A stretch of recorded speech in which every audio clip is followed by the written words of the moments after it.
savoir, le mari et le chef, tout est sous sa direction. Sous la direction du mari. Ça, c'est l'article 444 qui nous parle dans le code de la famille. Vous gérez votre famille. Le mari est le chef de la famille. Le chef du ménage. C'est sous sa direction que les choses doivent se passer. La femme, vous n'avez pas la prérogative de faire tout que ce soit sans le mari. Le mari aussi, idem. Le mari aussi, idem. Vous n'allez pas faire quoi que ce soit sans le consentement de la femme. C'est pourquoi, comme vous êtes le chef, un chef n'est pas un dictateur. Un chef appelle son ami, l'os de ton os. Chérie, si tu l'appelles chérie. Si comment est-ce que vous vous appelez là-bas. Mais vous savez vous-même, du moins les termes que vous vous appelez pour votre amour. Et ça a de l'impact. La façon de l'appellation a de l'impact. Lorsque tu sais déjà que quand tu l'appelles à ce nom-là, vraiment c'est de la joie. Et tu l'appelles, tu dis voilà, j'ai quelque chose à te dire. Voilà mon problème. Voilà mon problème. Voilà mon problème. Toi, qu'est-ce que tu penses? Oui, moi aussi j'ai bon ça. Ou bien je vois, je trouve que non, ah, mais non, tu vois que quand tu dis ça, et ça peut, on peut le voir comme si nous sommes égoïstes. Donc, vous discutez avec ça. Et quand vous discutez, il y a un compromis. Et vous pouvez faire ce que vous avez déjà. N'est-ce pas? Acclamez pour vous-même. Dans le mariage, il y a ce qu'on appelle les droits et les devoirs. Je vous ai parlé de la base juridique, du but du mariage. Je vous ai parlé du consentement du mariage. Chacun est libre de choisir celle ou celui qu'il aime, parce que personne, après, sera coupable de tout ce qui va se passer là-bas. Parce que tu dois choisir celui que tu aimes, celui qui t'aime. Alors, quand vous partez de là, sachez bien que vous allez faire un ménage. Le ménage va poser des problèmes. Mais quand dans le ménage, ça va poser des problèmes, vous devez savoir gérer votre ménage. Maintenant, dans ce ménage, dans la façon où vous serez dans votre mariage, il y a les droits et les devoirs. Mais c'est brillant, brillant. C'est brillant, brillant, non? Brian, moi j'ai dit, nous parlons français, non? Moi je ne suis pas dans l'anglais. Vous comprenez? Brian, c'est l'anglais, n'est-ce pas? Moi, je parle français brillant, brillant. Ok. Brian, comme disent les Anglais. Grâce, vous êtes là en train de faire votre amour. Il y a les droits et les devoirs. Quand on parle des droits, le droit de Panjou, c'est le devoir de Brian. Le droit de Grâce, c'est le devoir de Brian. Suivez-moi correctement là-bas. Vous avez vos droits dans le ménage. Grâce aussi à ses droits dans le ménage. Quand on parle des droits, personne ne peut désobéir aux droits de l'autre. Il faut le faire. Mais qui va le faire? Ça devient un devoir pour l'autre. Parce que c'est mon droit, ça devient un devoir pour l'autre. Parce que c'est le droit de grâce, ça devient un devoir de vous, Brian. Quand c'est le droit de grâce, ça devient un devoir à vous. N'est-ce pas? Est-ce que vous pouvez nous citer un exemple d'un devoir? Parce que dans le devoir, il y a beaucoup de devoirs à faire, que vous avez à faire envers Grâce. Grâce aussi a beaucoup de devoirs à faire envers vous.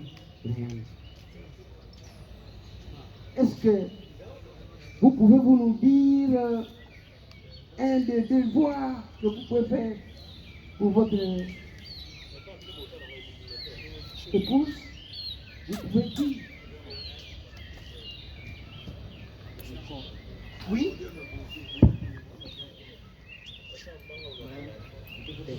pour nous dire.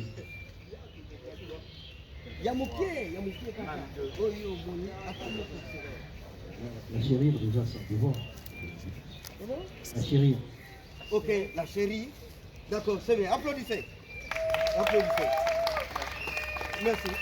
Donnez Grâce. Est-ce que vous avez aussi un devoir Oui.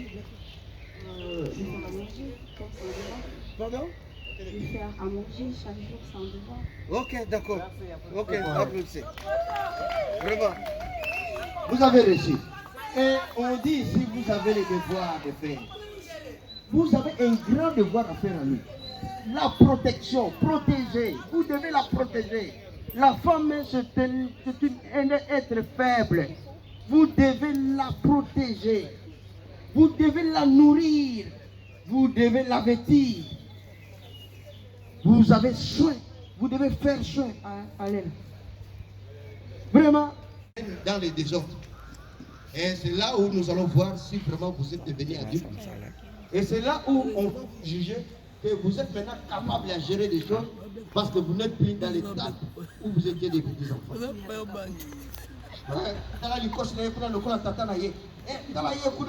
Mais quand vous commencez déjà à dire que vous commencez à juger petit à petit.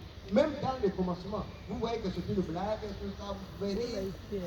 Mais un moment où il y aura des chuchotements dans votre famille, dans la famille, vous verrez que quand à moi,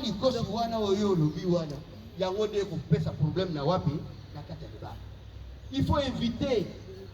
Les enfants sont parfois des troubles faits dans leur bas âge. Il faut savoir encadrer les enfants. Et dans le ménage, pour ceux qui viennent de dehors, nos frères, nos soeurs, surtout ceux-là, il faut les savoir gérer. Parce que si vous n'avez pas l'amour, vous ne vous entendez pas, ces gens du dehors vont profiter de votre maison dans la famille. À bon entendeur.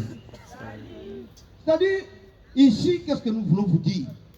Nous passons directement aux effets du mariage. Quand on nous lit 443, vérifiez un peu 443. Bien.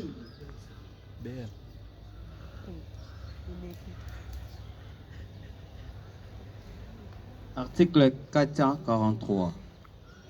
Dans cette loi, le terme ménage désigne les époux, leurs enfants, non mariés, à charge ainsi de tous ceux envers qui les époux sont tenus d'une obligation alimentaire à condition de ces derniers demeurent régulièrement dans la maison conjugale et soient inscrits au livre de ménage.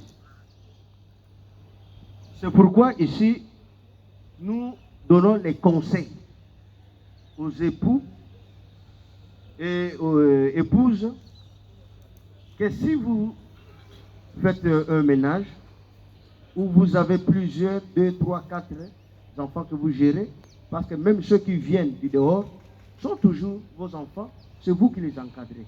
Ils ont droit à l'alimentation chez vous. Alors, quand vous n'avez pas d'amour entre vous,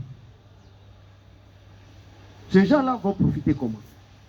Moi, je conseille aux jeunes gens, quand souvent il y a une belle-sœur ou bien il y a un beau-frère qui est chez vous, s'il a besoin de quoi que ce soit, qu'il ne le demande pas chez son frère. S'il le demande à son frère va lui dire, ah, attendons ta belle-sœur. S'il demande à sa soeur va dire, attendons ton beau-frère. Maintenant, la belle-sœur du beau-frère va avoir de l'amour envers sa belle-sœur. Pourquoi? Parce que lorsqu'il s'agit d'un cadeau, s'il s'agit d'une demande, d'un offre, de tout, c'est son beau-frère qui est là au service de ces gens-là. Parce que c'est lui. Il s'agit de Minerva, de l'école, il s'agit de leurs vêtements, ou tout consort. Donc ils verront que vraiment le beau-frère nous encadre. C'est tout comme notre belle-sœur, c'est une bonne encadreur pour nous. Mais quand chacun fait individuellement, chacun fait de sa manière, les gens là ne sauront pas quel est votre amour, ne sauront pas comment est-ce que vous comment est-ce que vous vous entendez, comment est-ce que vous vous aménagez dans votre famille.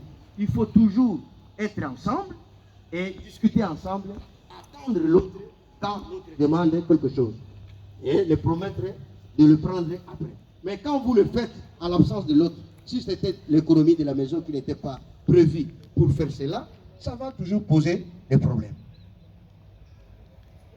Ça va toujours poser des problèmes parce que le consentement de l'autre n'était pas là. Il faut attendre l'autre. Parce que